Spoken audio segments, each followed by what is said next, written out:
మిత్రులందరికీ నమస్కారం. Welcome to Pavan's stories. నేను మీ పవన్ కుమార్ పెంటు. అందరికీ వ్యాస పౌర్ణిమ శుభాకాంక్షలు.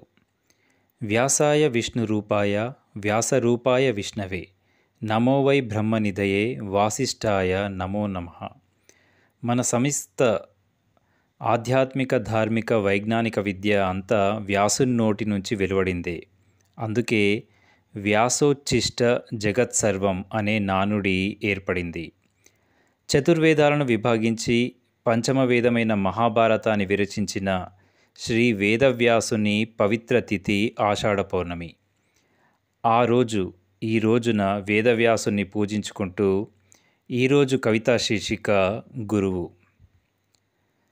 ప్రతిరోజు పయనం తన బడిదాకా, తన గమనం లక్ష్య ఛేదన దాకా. లయతప్పని అడుగులు, గురితప్పని లక్ష్యాలు, నిరంతరం అలుపెరగక సాగే సజీవ జ్ఞాన ప్రవాహమే గురువు. బురదదారిలోనూ సడలని ఏకాగ్రత, చింపిరి జుట్టును సైతం వెనక్కి నెట్టని ఆప్యాయత, పాఠం నేర్పడంలో ఎంతో ఆతృత, చివరివాడికి ఆ పాఠం అందగానే పెదాల మాటున చిరునవ్వుల కేరింత. అలుపెరగని యోధుడు గురువు. విషయం నేర్పడంలో కళాకారుడు, క్రమశిక్షణలో పరశురాముడు, సర్ది చెప్పి నచ్చి చెప్పడంలో నాన్నలోని అమ్మతను, జ్ఞానాన్ని పంచడం పూర్తి కాగానే ఏమీ తెలియని నవ్వుల పసిబాలుడు, సకల కళా వల్లభుడు గురువు.